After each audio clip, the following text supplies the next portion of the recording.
Jonathan Pogash is the cocktail guru, a mixologist and hospitality expert. See? You know big words. Dude, I'm the cocktail guru. Cheers. Jeffrey's his dad, a wine and spirits author, historian, and consultant. No, I do my homework. With decades of experience, they're always looking for the next big thing. Join this father and son duo for a few laughs as they explore the hottest trends in hospitality with the service industry's leading trailblazers and tastemakers. Welcome to the Cocktail Guru Podcast. Here we are again, John. Here we are. So we're on the corner of Hollywood and Vine. So what yes, do we we are. expect to find on the corner of Hollywood and Vine? I don't know. You tell me. I would say Hollywood stars. Hollywood stars, absolutely, and They all not- hang out there. And not just the ones on the Walk of Fame. I'm talking about the actual stars, So like we have today. Our amazing guest today is none other than Joel Johnstone, who plays Archie on The Marvelous Mrs. Maisel, which I believe just wrapped its 5th and final season. Amazing show, won many awards, and of course a friend of the Cocktail Guru podcast and my good buddy and former college roommate Michael Zegan. Put us in touch. He is the glue. Joel Johnstone, welcome to the podcast. Sincerely, Welcome, my Joel. pleasure. Thank you. Thank you for having We me. always ask our guests first off, before anything else, what is your desert island cocktail? A bourbon old-fashioned. Oh yeah, that's a good. That's a really good one. Yeah, My mouth is watering already. I'm tasting it in my mouth Yeah. right now, and that's something that I kind of want to have in my hand Yeah. right about now. Will you go make a drink for me, Dad? Sure, John. Oh, okay, I'm just joking. After the interview. He actually would. He possibly would. I would. So your character on The Marvelous Mrs. Maisel, pretty iconic because you and Joel Maisel are like BFFs. Yep. And opened up a lounge together. The Button Club. The Button Club. But we were talking earlier, and you have a hospitality background. You worked in clubs. I do, yeah. When I moved to LA and wasn't even auditioning, let alone working, I had to do what every actor does. You get a side gig, and I was just bar backing in nightclubs. It's a great way to do it. I bar backed too. That was my first bar gig. Yeah, I slung a lot of ice. But yeah, and the thing is, I didn't learn a whole lot about mixology. I didn't we were making, it was one of those clubs where, I still have hearing damage from. So nobody's going for the art of the drinks there. So I was just, vodka, Red Bull. how much vodka do you want with your Red Bull? That was pretty much it. But that is my background, but I'm fascinated with mixology and the craft of making drinks. Yeah, and my background, I went to school for theater and moved to New York City to act, and I did the same thing. I started working in restaurants and bars and started off as a bar back, and my pals Mike Zegan kept getting all the roles that I wanted, and the voice, Same here, yeah. voiceover gig, same deal. Zegan, you're obviously watching this because you're a huge fan of the podcast, and you have us all on every you watch us every episode. But I was jealous. I was definitely very jealous. Well, Zegan he was the first guy in our class of actors of our generation that I knew that was steadily working right away. The motherfucker didn't even have to work in a bar or restaurant. Oh my God. We can say it. He worked for like a summer in his dad's law office. And he was and like right away on a brilliant show on Rescue Me, That's and but first it was the David Letterman, Dwight the Troubled Child, which was that was insane. Yeah. But this is not a show about talking about Zegan. We want to talk about Joel. We love you, Zegan. We Yeah, love you, bud. and you're the best. Joel Johnstone. So, and you were saying you're originally from Wisconsin. Born and raised in Milwaukee. Yeah. Well, here's another connection. I went to college in Wisconsin. Where? A little place not far from Milwaukee called Ripon College. I can't seriously. I spent a couple of weeks there. I was in Really? Badgers Boys State. Oh yeah, And they put in the us up at summer Ripon during the College. summer. Yeah. Right. Well, Did like a that was- mock That's my government alma there, mater. and Yeah. And who else? Oh right. Who else went to Ripon College? Harrison Ford. Harrison Ford went to Ripon. That's right.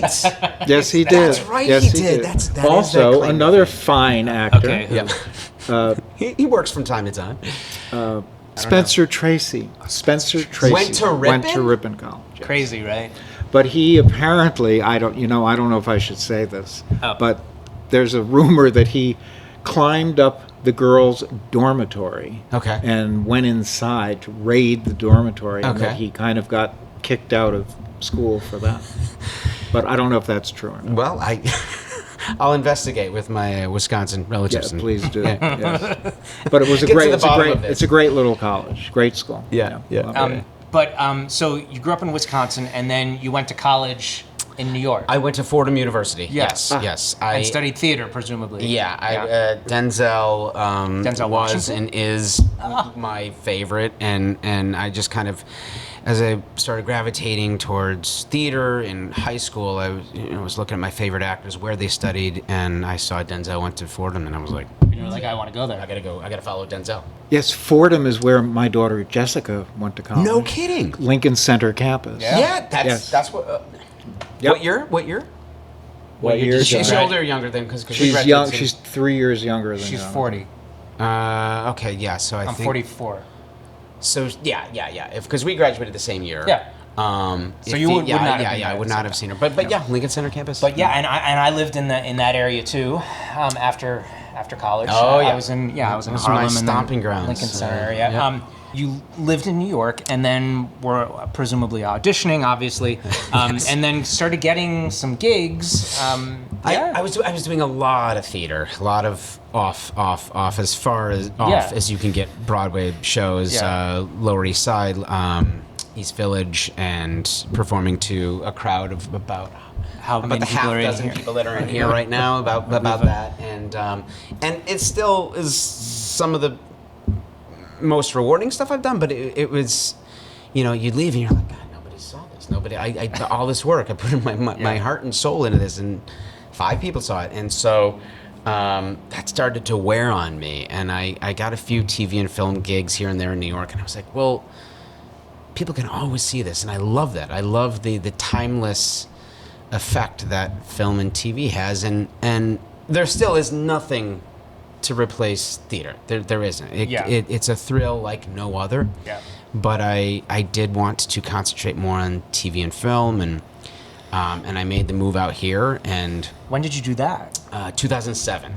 So you spent a good 5 years in New York. Yeah, I did, and I was doing I did a lot of voiceovers. I was making my living doing voiceovers. Yeah. Me and Zegan used to it's lucrative. be in that for loop sure. together. That's right. And it was a very, very different racket than it is now. And you would go on 5 auditions a day in person, and 20 people would show up, and one of you was going to get it. And, Right. and it was just it was a very different world. But I was glad I did it, and glad that I left when I did, and came out here and immediately stopped working entirely.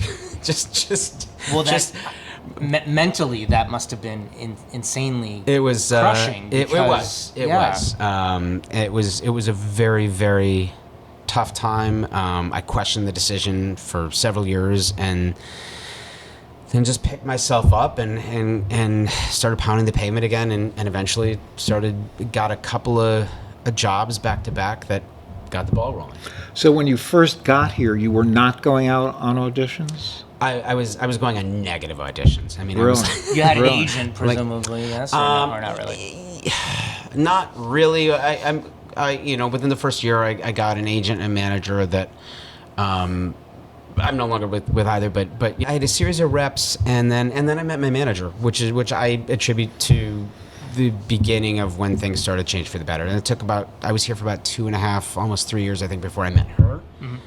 But then, and I didn't start working right away when I met her, but she, and I will always say this to any actor who's stressing about their reps and I'm at this agency, but I don't want to be at that agency, and blah, blah, and all you need is one person that really believes in you. And it doesn't matter what agency they're at. They have to believe in your talent and your ability more than you do. And if you meet that person, stick with them. And they've got to believe in you enough to send you out on things, because you're never going to get called for anything if you're not being submitted for it. I mean, that's just the basic of it all. Yeah. But in any case, after moving to LA and spending some time here, what was the gig that you got where you were like, oh, I've got this gig, and I'm kind of like, okay, maybe I can coast through and get somewhere here?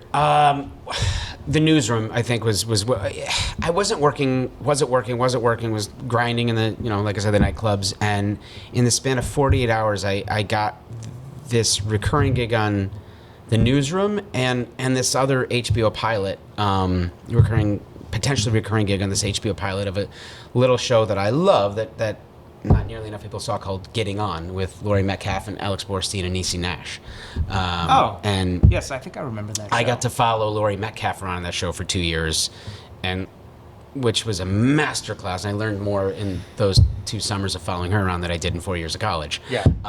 And Newsroom. I mean, Newsroom, when I got on Newsroom, that was like the biggest show on HBO. Everybody course. wanted to be on it. And Right. it was... I don't know if you got to catch Newsroom at all. I know all Yeah, about the I show, caught it, and yeah. I've seen segments. It was, parts of it. yeah, and so it was kind of an insane 48 hours where all of a sudden I was on part of these 2 high-profile projects that I still attribute to really getting the ball rolling. Yeah. And then when did and Maisel probably came about not too And then Maisel long was, after that. yeah, that was next level. And then you were like, wow, okay, I've got a steady gig for 5 years. well, we didn't know we were going to get. You didn't picked up. know, of Right. course. We didn't know. No. We and then it was a total shock to me that they got picked up for 2 seasons when because I had been a part of a few pilots that either didn't go or did go, like Getting Up, but it was always like, you finish 1 season, wait to hear for the next. But I'd never even heard of a show getting immediately picked up for 2 seasons, and that was just, I couldn't believe it. And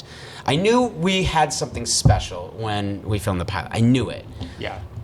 but I don't think anybody could have seen what was coming. I mean, that was probably hearing that you got that role and knowing that the Palladinos were behind it, and you're like, holy shit, this is like the big time. It felt like the big time from the pilot read. The pilot read was epic. There were 150 people in the room. It was a performance, and it's still to this day one of the best performances I've ever seen in my life. Is Rachel at that table read, who was Just right off the bat. 26 or whatever. Yeah. That just owned this room, because that pilot is all her. Yes, right. And she Totally. brought that room to a standstill. It was a tour And de she force. was She was incredible. She was just nominated for another Golden Globe. I know. She gets nominated every year. She's been nominated she's every never year. been nominated for anything. Right. Yeah, no, as she should be. She is, and I will say to anybody that doesn't know her, she is every bit as wonderful human being as you've heard. Yeah, She really is. that's what I've heard from Mike Zegan. Well, let's try to get her on the podcast. That might be tough. She's like always working, and she has a production company too, I think. She's pretty busy. But I love her. She's great. And so after Maisel, you have some things happening. You've got some things in the works. Well, also, actually, we must mention that you're just coming off of the strike. Which Me and the other 160,000. Right, Yeah. right. Yeah. It's what was that? I mean, man. what's the deal, man? It was a grind this year. I'm so glad it's over, and I'm so grateful that because I really feel like the powers that be tried to break us. I really do. I think that there was every concerted effort into splintering us into different factions, and which is just, I think, would have been their end game had they had their way. But the fact that we stuck together and got through it, and there was a real cohesiveness at those picket lines that I went to many times, and I saw a photo of you on your social. I think at a picket line. Those hot days in Burbank, and I was lucky enough to be joined by. I mean, even after this is what I mean about the solidarity. Even after the writers ended theirs. The writers' room from the show I'm working on right now, CSI Vegas, they still came out to picket with the actors of the show, which was so I thought that was so That's cool. great, yeah. And I understand that the deal does not have unanimous agreement that this is the best that but I kind of never thought from the beginning that was ever going to happen. Right. There's never been a deal, I think, that every member of any union is like, yeah, this is This is it. Is there room for improvement? Absolutely. Do we make some gains? Absolutely. Am I glad the strike's over? Absolutely. And you're working on, so now you're working on CSI Vegas. You were telling us you have a recurring role working in the morgue, right? You're a coroner. Yes, yes, I am. I'm one of the morgue techs. I'm the coroner. I go and get the bodies, and it's a really, really fun show to be a part of. And my role is I played Jack, and it did start as this brother-sister team, and now my sister's in a coma. But she's not dead. She's not dead. But they have somebody else that I now work with who's wonderful, and I'm I guess I could say I'm a little bit of the comic relief, as much as one can be in a morgue. Yeah. And So and it's a lot of fun. I haven't seen. Is it out? Are those episodes out yet? Oh yeah. Okay, Well, I'm sorry. I haven't seen. How dare you? But is it? Are you like so comic relief? Or do you have like these snarky? Like, are you snarky? Like, what's the character? Do you have these comebacks that are like? No, I think yes, but I think speaking as my character, I think I'm a little unaware of why I might be considered funny. Oh, okay. I think he's a little bit of a lab geek. Geek, okay. And unaware of his how he is perceived by others.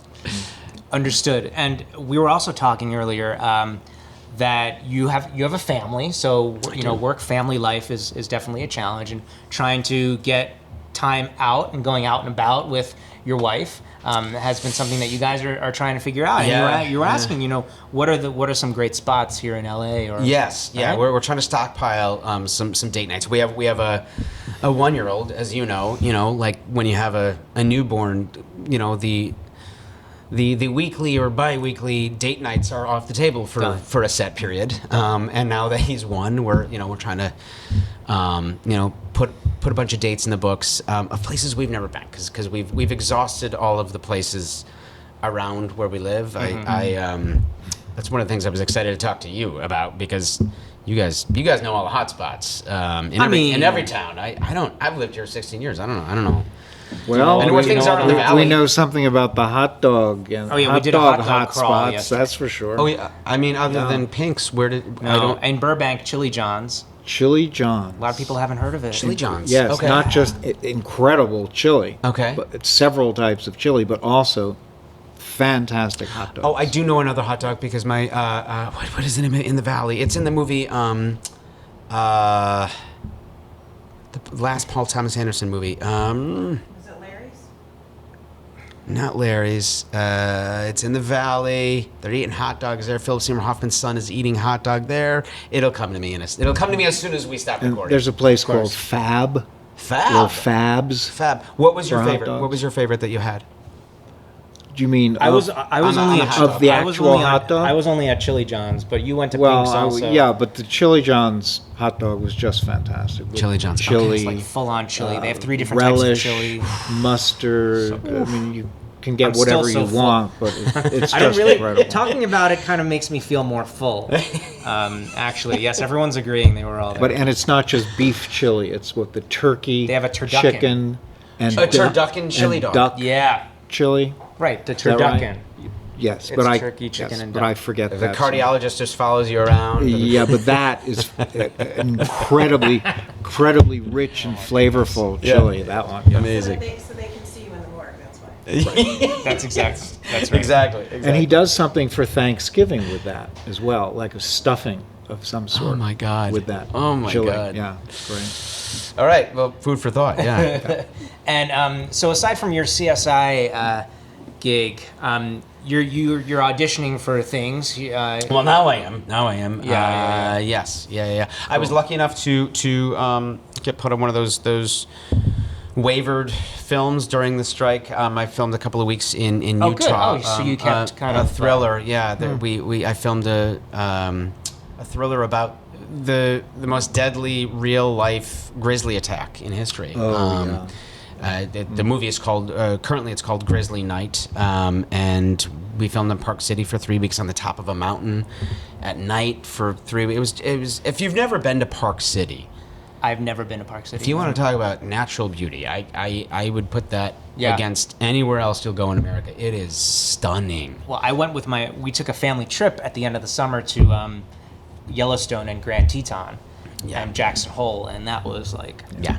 Yeah. beautiful. The kids loved it. They love Yeah. wildlife. Yeah. And, some great spots to just, Have you taken them to Zion in Utah?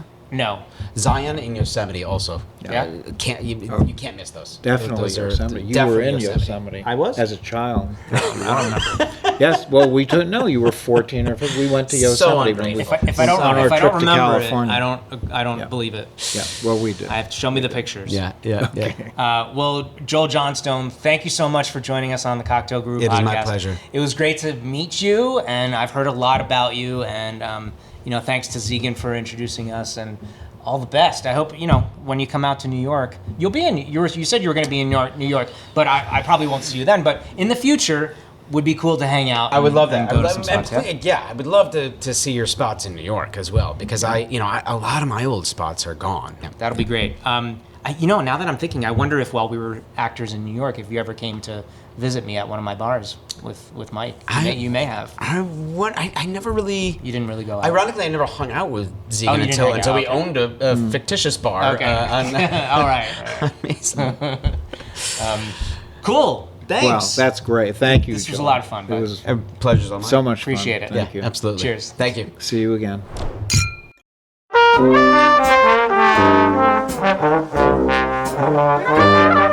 The Cocktail Guru presents Cocktail Commentary with Jeffrey Pogash. Sit back and enjoy the story of the Rob Roy cocktail. Hello, my friends, and welcome to Cocktail Commentary, a very special edition of Cocktail Commentary. Is there anything better than Scotch whiskey, sweet vermouth, and aromatic bitters? I don't know. Probably not. And things get even better when you mix the three together and add a Scotty along with it. Mr. McTavish here. Does this drink sound familiar to you? Well, if you like the Manhattan cocktail made with American rye, whiskey, or bourbon, you will probably like the cocktail I just described, known as the Rob Roy. Yes, a Scottish cocktail, and I have my Scotty here supporting me with that cocktail. Remember, just as spirits were originally created as medicines, cocktails, a mixture of spirits, fruit, water, and bitters, were created partly as a hangover cure and as a sort of wake-me-up drink in the morning. Back in the 19th century, cocktails were thought to clear the head, sweep the cobwebs and fog from the brain. And bitters were used to help digestion and to cure an upset stomach. But all of this begs the question, how and why did this particular cocktail known as the Rob Roy come about? Do you know, Mr. McTavish? Can you tell us? Well, that, my friends, is the rest of the story. The year was 1894, and the Broadway theater scene in New York City was thriving. The Taming of the Shrew, Napoleon Bonaparte, Gismonda, starring the legendary Sarah Bernhardt, who also directed the play, Miss Dynamite, On the Bowery, A Doll's House, and A Trip to Chinatown were just a few of the plays and shows being performed. In addition, there was an operetta in production called Rob Roy, based loosely on the Scottish outlaw who became a folk hero, Robert Roy MacGregor. He had flaming curly red hair, was a cattle dealer, and a champion of the common man, by taking from the rich and giving to the poor. He was the Robin Hood of Scotland. The operetta was the precursor of the musical comedy that we see today on Broadway. It began in France around 1850 and fell out of favor by the 1920s as musical comedies gained popularity. Some impresario decided that Rob Roy MacGregor would be a great subject for a Broadway production, and to publicize it, he asked a bartender at the prestigious luxury hotel, the Waldorf Astoria, to create a cocktail. And voila, that is how the Rob Roy was born. The bartender might have been Johnny Solondz, the most famous bartender at the Waldorf, who created the famous Bronx cocktail. But we don't seem to have a written record of precisely who it was. Do we, Mr. McTavish? Don't think so. That doesn't really matter, since we have a great drink that has become a classic in the annals of cocktail history. And here's how to make it. Tell me how to make it, Mr. McTavish. Okay, 2 ounces Glenmorangie single malt Scotch whiskey. Thank you. What comes next? 1 ounce sweet Italian vermouth. Antica Formula is the one I usually use. 2 dashes Angostura bitters. And 2 dashes orange bitters. Combine ingredients in a shaker, half filled with ice. Stir until chilled. Strain into a chilled coupe. Garnish with a cherry or lemon twist. Harry Craddock, author of the Savoy Cocktail Book from the Savoy Hotel in London, suggests shaking this cocktail. The Waldorf Astoria recipe indicates stirring the drink. The Waldorf uses orange bitters in its recipe, but today most people will use Angostura bitters. The Rob Roy is a great way to show off the characteristics of a fine single malt Scotch whiskey. And now you know the rest of the story. Cheers.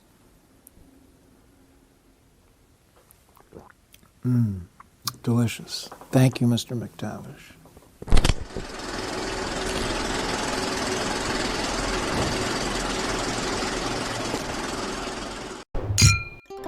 Tipple Time is brought to you in part by Barrett's Ginger Beer and Glenmorangie.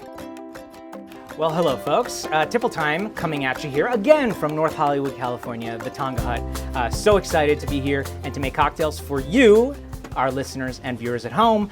I love a good Moscow Mule, which of course is vodka and ginger beer and a little lime. But did you know that there actually exists a cocktail that is essentially a Moscow Mule but with Scotch whiskey? I bet you didn't know, or maybe you did. I have no idea. But in any case, this drink is called a Mamie Taylor, and it dates back to Prohibition era, and it is very simply ginger beer and Scotch whiskey. So today we're using, oh man, folks, this is a real treat. This is the Glenmorangie Tokyo, or a Tale of Tokyo, and what makes it special is that it is aged in Mizunara oak casks, and it has this really nice, rich, buttery flavor to it. Delicious on its own with like a little cigar or something like that, but also great in a cocktail. And it is a luxurious cocktail, to say the least, if you're using it in a mixed drink. But we're going to do this Mamie Taylor, and we're adding 2 ounces of our Glenmorangie, A Tale of Tokyo, to our highball glass here. I have some ginger beer, and I'm going to fill it up all the way till about halfway in the glass. And now I'll add some ice. Yeah. And this is such a simple drink, guys. I have like 2 minutes left, and I don't even know what to talk about with you. But what I can say is that, actually, you know what we're gonna do? Oh yeah, I'm gonna have a little tasty taste of just the Tale of Tokyo here before I go ahead and taste the Mamie Taylor. Yes, like I said, really rich, buttery. Oh, you get those oak notes, some vanilla, some spice in there as well. Really, really nice. Now let's take a spoon and give this, there's my spoon, a little bit of a stir and a nice lime wheel that we'll add to the drink just like that. This is really nice. This is what I would call a porch pounder. You know, you're sitting on the porch, you've got a bottle of Glenmorangie single malt Scotch whiskey. You're wondering, well, what else can I do with my Glenmorangie single malt? A Mamie Taylor, which is a Moscow Mule variation. I'm going to give it a little taste. I get that fresh lime zest right off the bat. As I dribble a little bit on myself, but that's okay. That's why I have an apron. That's really delicious. You know, the ginger beer really balances out the oak and the spice notes in the single malt Scotch whiskey. That's a really delicious, lesser known classic cocktail, the Mamie Taylor. I will see you all next time right here on Tipple Time at the Cocktail Guru Podcast. Cheers. Tipple Time is brought to you in part by Glenmorangie and Barrett's Ginger Beer.